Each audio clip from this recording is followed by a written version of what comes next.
Coming up on today's Zestology, meat fruit, Heston Blumenthal and biohacking, CGMs, what the hell are they, and how can they improve your health? Hi, I'm Tony. I'm an author, presenter at Sky Sports, and years ago I went to the jungle and got ill. Very ill. So this is my podcast adventure to find more energy. It's packed with biohacking, science, health tech, supplements, and some of the most well-known experts on the planet. This is something I spent 4 months of my life doing with electrodes glued to my head so that you can do a lifetime worth of meditation. Decide what you don't give a fuck about, which is something you don't care about. Some of it gets quite out there. I had some stem cells sent up to my house that I had stored, and then I injected myself with mannitol. And we even hack hangovers. Alcohol is poisonous. So is water and oxygen in the wrong dosage. So that's my podcast, Zestology. Live life with energy, vitality, and motivation. Welcome back. I am off to Heston Blumenthal's dinner tonight, and I don't want to brag too much, but I am very excited about it. And it's one of those things where, you know, we've all been locked up for the last 6 months, and finally we're getting out and about, and this is a very long planned treat. And the reason that I was talking about meat fruit at the start of this show and the end of the last show is that Heston Blumenthal's is this, well, actually for anyone listening in the US, I should probably explain because you might not be so familiar with him, but he is one of the UK's, possibly the UK's top chef. And he is known for his innovative dishes like snail porridge and bacon ice cream and parsnip cornflakes.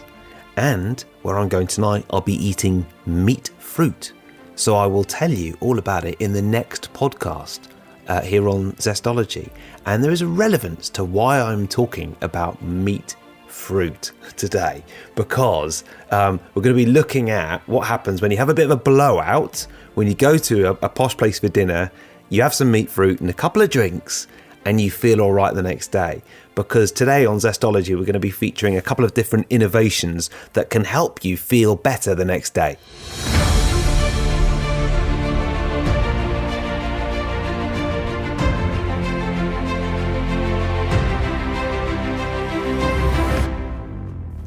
There is an odd 4 pills in 1 supplement in a transparent shell called a DAO supplement or a DAO supplement. And you can see the 4 pills rattling around in their cage. It's very strange. It's effective enough that I will be checking that I've got it in my coat pocket when I go out tonight for some meat fruit and a couple of drinks.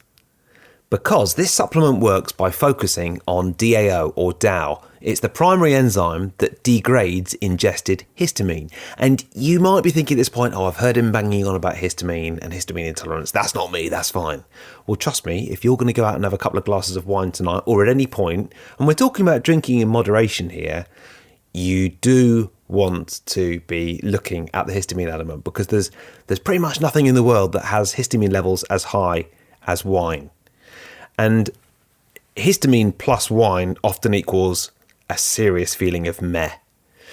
It also contains vitamin C and quercetin, this supplement, and my experience with it is quite positive. You know, when I've been out in the past, I've eaten high histamine meals with alcohol, and you take one of these capsules before you eat, and then you feel all right afterwards. I mean, I wouldn't say, you know, it completely gets rid of a hangover, but pretty much no reactions, which is quite a bonus. So I may do a special podcast on alcohol next week, because I devoted a whole chapter of my book to it. And I'm not a big drinker myself, but I know that people, you know, especially once we all get older, we start to feel the alcohol a little bit more. And every once in a while, you just want to have a drink or two and feel all right afterwards, right? Which is why I wanted to devote a little bit of time to it in the book, and maybe on the podcast as well. So I will do that next week. But in the meantime, if you fancy investigating more, then the supplement is called DAO Sin Plus. Slightly odd name, DAO Sin Plus, and that is one innovation I will be employing tonight.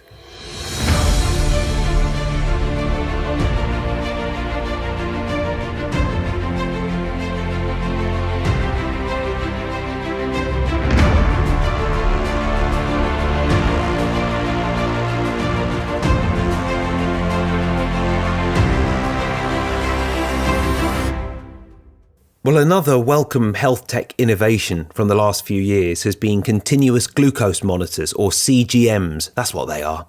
And these can help people with diabetes manage their blood sugar levels. And it turns out that the information from these very nifty little monitors can help all of us to start to learn the individual foods that affect us.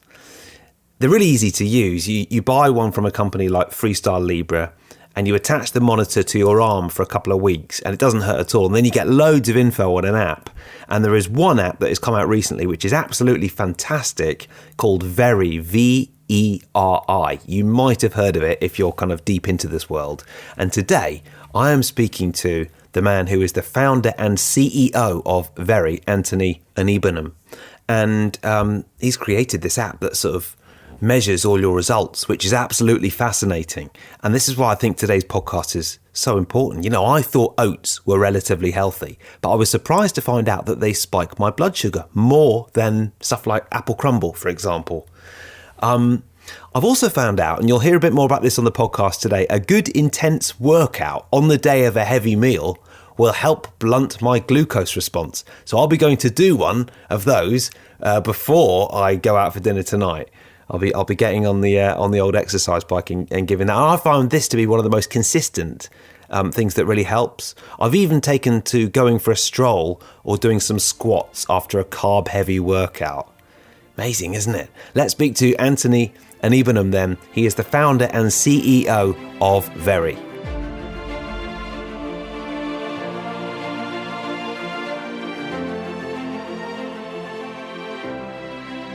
So my experience, and I found it very interesting learning about some things. There are some things that I thought were very healthy but spiked my blood sugar quite high. For instance, sweet potatoes.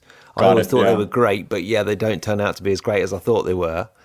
One of the interesting things I found was that when I did a lot of exercise, and this was probably the biggest revelation for me, when I did a lot of exercise, seemingly either before or after eating a large carb-heavy meal, my glucose response was blunted. It wasn't as big, and my score was higher. Is that something that you've noticed as well? Is that something that a lot of people find? Yeah. And it's something that has been noted as well, very well in some of the studies related to glucose and glycogen storages and so on. And a physiological level makes a lot of sense, right? You deplete all of your glycogen stores from your muscles, and when you then basically digest a lot of something like very heavily glucose loaded, this is instantly stored into your muscle like glycogen stores and your liver, and you wouldn't necessarily see that spike because the amount of glucose in your blood doesn't necessarily reach that level that it would reach when your glycogen stores are filled. Right. Yeah. And that's interesting, actually, because I'm going out tonight to I don't know if you've heard of Heston Blumenthal, but he's quite a famous chef in this country. And he sort of makes all these crazy dishes. And I'm going to his restaurant tonight, which is That's great. awesome. But I've got a feeling it's going to be quite a big meal. And it's going to be much later than I normally eat. So I'm going to go and sit on the exercise bike for an hour before I go. Exactly. That's something that you should do. And that's not something that currently we are talking about when we're talking about, optimal way of fueling and not even fueling, but just eating to take the meiotic, quantified self, vocabulary away, right? There's a lot of it depends a lot on how healthy a given meal is to you, depending on the circumstances that you eat the meal. Did you sleep well last night? Did you have an exercise just prior to that? That's why in Veri as well, we show this very clearly with every single meal. There is the side contributors that tell that, hey, when was your last exercise? This might have an effect on your score. And how much did you sleep last night? Which, we pulled straight through from Apple Health with your favorite wearables that you want to wear, like Aura or Whoop or whatever. Well, actually, Whoop doesn't support Apple Health Kit integration yet, but yeah. Yeah, I've got an Oura, and that was the workouts were coming through. And I mean, it's interesting because I've got a friend who is diabetic and has been wearing a monitor on his arm for years. Yeah. And I was speaking to him quite a bit throughout the process, and I was telling him what I was learning. And I said, mate, I've got a feeling that when I do a lot of exercise, my glucose response is better. And he was like, why do you think I've been doing so much exercise all these years? Because he's into triathlons, and I mean, he'll go for 60-mile bike rides and that sort of thing. And then I listened to Dave Asprey talking about something, and he said sometimes when he has a big meal, a kind of sort of a naughty meal, he'll do 25 he'll do a 25 squats in his kitchen. Oh, got it. So exactly. I've started doing that as well. Actually, it's quite a good way. I sort of did feel a little bit lighter afterwards, actually. Yeah, absolutely. It's like it's an easy way to avoid that like ridiculously high spike, that you feel physically when your blood sugar spikes very radically. Yeah. Now, something else that I noticed, which I found very interesting, was when I was eating at I've got a day job here. I work for a TV channel here in the UK. And I tend to work there in the evenings. And sometimes I take my own food in, and sometimes I go to the canteen there. We've got brilliant canteens. It's all discounted. And the food's actually really nice. It's very cheap, but it's nice. And I found that when I was eating in the canteen compared to when I was eating here, even if it was a sort of fairly low carb meal, my scores were dreadful. Which I wondered whether they were using cooking oils that I wouldn't use at home. For instance, I wondered if they were cooking carrots, for example, in sunflower oil or something like that. Do you think that is the sort of thing that might make a difference? I think so. I've seen that myself, and we've seen that with a lot of people in the Veri community. Talking about different oils, talking about the level of amount of the density of being like processed foods versus like non-processed foods. There's like a lot of differences between you cooking something yourself versus going out to a restaurant, right? So it's as well like a very beautiful and elegant way of understanding the level of how processed your meals are, right? Because this will have higher like scores or lower scores in some given situations. Of course, it's not bulletproof, but it's there. Yeah. No, I've noticed that a lot. So, is there anything? An interesting insight that I've had myself, for example, is that if I basically do sushi at home, or I have sushi in a very there's this restaurant in Helsinki that is really nice, does really like good sushi from really good ingredients. I will not have a spike. I will have like a score of 9 or 10, right?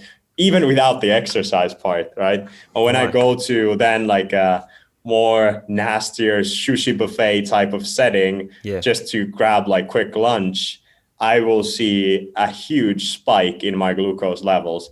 There's as well one thing that there might be, which is that the sushi rice, a lot of places use sugar and vinegar to make these rice sweeter and stickier, so on. But these are some of the insights that you just find out when you actually have the insights to the data.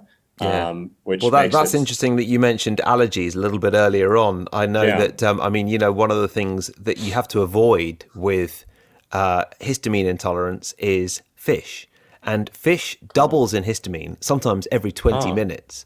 And so if sushi has been sitting out for a long time and it's not particularly fresh, it's extremely high in histamine. Therefore, if you're already someone who suffers from allergies, that's going to push your allergy response up. And I guess it might have an impact on your score on Veri as well. Might be. So, that's an interesting insight. Yeah, I know. Unfortunately, a lot of the most delicious things are high in histamine levels: avocados, chocolate, red wine, and sushi. So that's not very good, is it? Got it. Now, one of the things I think a lot of people will be really interested by is using. I just think it's brilliant, and I really do think the way that you lay out the data is fantastic. It's not that cheap, is it, Anttoni? What you're selling is not a cheap prospect for people. Yeah, unfortunately not right now. We're working really hard to get the price point down to, help as many people as possible in the world get access to this technology. but we're getting there. Yeah, I mean, I suppose what you're including in the price is the monitors themselves, which are expensive in the first place. That's why it's not that cheap, is it? But Exactly. but it is an investment, and I think one of the things is that people don't necessarily have to do it all the time. They can do it occasionally, or even on a one-off, and you learn a lot for a couple of weeks, don't you? Exactly. That's how we wanted to as well, like build it up. It's something that a person might do all the time, but another person might do it occasionally. And we are very much still figuring out of the best way to be there when our users need us. What we've seen is that a lot of users find using the sensor near like competitions, like a triathlon or whatever. They find it very useful to use it during those times, and when trying out the different diet or anything else, like a new workout regimen or so on. And we want to be there at those times, instead of having to force necessarily the product to our users, right? That's not creating value to anyone. Yeah, exactly. And I think just no, you're right, people can use it at different times. And actually, whilst I was using it, it occurred to me, I've always wanted to know whether this is positive for me or not. And, you mentioned the Oura Ring earlier on. I do sort of get stats like that from the Oura Ring as well. For instance, I know that the amount of carbs I eat, the amount of saturated fat I eat, the amount of when I eat is reflected in my heart rate variability overnight as well. But I would say that the glucose score on Veri is probably gives you even more information. Yeah. Oh, that's awesome. That's I'm happy to hear that. Yeah, because this is the first time really that something like this has been available. There is one other company, is there, in the States doing it or something similar? Yeah, there's multiple companies coming to the space right now. So there's the companies in companies in Europe and in the US that are popping to the market. Everyone is like finding their own corner in the market in a way, and I think it's exciting. I think it's exciting that this field is being pushed so much forward. I think when the tide rises, all boats float. Definitely. In this area, I couldn't agree more. And I mentioned Dave Asprey before. I heard him saying that actually, the hope is that in future we will be able to get so much more information about our health from. This is the first. I mean, we've a lot of us have used wearables, but this is taking it to a completely different level. And in future, maybe you'll be able to, measure other hormones, which would be incredible in terms of the information people are getting about their health. You can really make different decisions now, which our ancestors have never been able to. Absolutely. I couldn't agree more. There's so much potential in the field of continuous monitoring in like a lot of different analytes, and it's going to be interesting as well. And it's going to be interesting how all of this data is being put together, and we are like more actively starting to make sense of that data by ourselves, which I think is fascinating. It's a very pleasing world view where we could like be more in charge of our health. That's like something that I'm a personal advocate to, and the whole company is like is structured around that core idea. That's great. Yeah.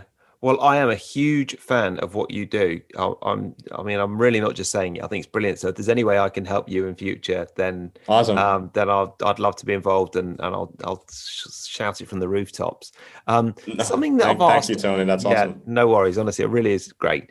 In terms of questions that I ask people on this podcast, I ask them about a book that they would recommend. And a tip for living with more energy and vitality. So, I guess the tip might be around managing your glucose, the amount of carbs you eat in meals. But what would be your book and your tip for living with more energy? Well, like in this space, I really like, I really enjoyed reading Why We Get Fat by Gary Taubes. That book has really been a big like change in my own gears 2-3 years ago that I think that it's already like since I read it. I think as well, Benjamin Beckman has a lot of good stuff. Jason Fung has a lot of good stuff in this space. I've read Jason Fung's. Yeah, that's excellent. Yeah. So there's amazing stuff there. And tip, I think that, I think, it is very much that to be more cautious about the foods, especially, and in the circumstances that you eat certain foods, how those have an impact to your metabolic health. Because it's an unfortunate fact that most of the people, for example, in the United States, 88% of the people are metabolically ill, right? This is a study that came out just a while ago.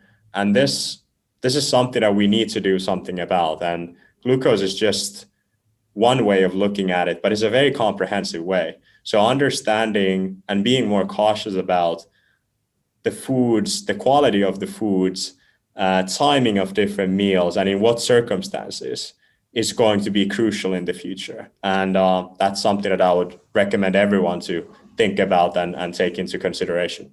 That's such a good point. It's something I haven't even mentioned, but the timing as well is very important. And actually, I've probably learned as much that from the Oura as from using the Veri and the glucose monitor. But from both of you, just earlier is the better. I'm so boring now. I eat so early in the evening. But tonight I'm not going to be boring because I'm at Heston Blumenthal's restaurant and I'm going to be eating later tonight. So think of me when I'm tucking into dessert about 10 o'clock tonight. And then I'm going to go outside and do some squats.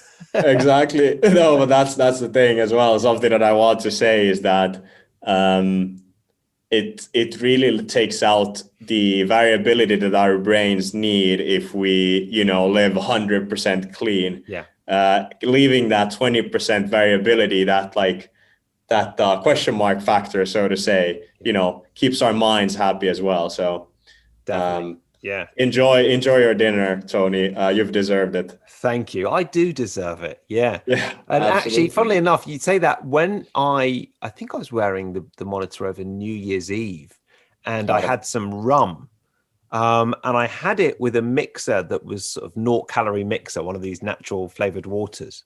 And it didn't really spike my blood sugar at all. Yeah. It was great because I think wine does, but rum doesn't. So that was a nice little revelation for me there. Yeah. You find alcohol doing different things in different circumstances. Like you see things like going back and forth because some people drink red wine and they actually have they lower their glucose levels through that. Yeah. So it's an interesting. That's great. Yeah. Substance. Yeah. Good. Well, look, Anttoni, really lovely to talk to you. Where can people find out more about everything that you guys are doing? Yeah, we're currently taking in customers or we have a wait list that is going on in Europe, and we are doing pre-sales as well in the US, looking to launch next month in the US. You can find us at veristable.com. And join our wait list, and we'll keep enrolling people faster soon than earlier. Yeah, well, I think that was very exciting, and I'll look forward to hearing how you get on in the US as well. Good luck, and lovely to talk to you, and thanks for coming on Zestology, Anttoni.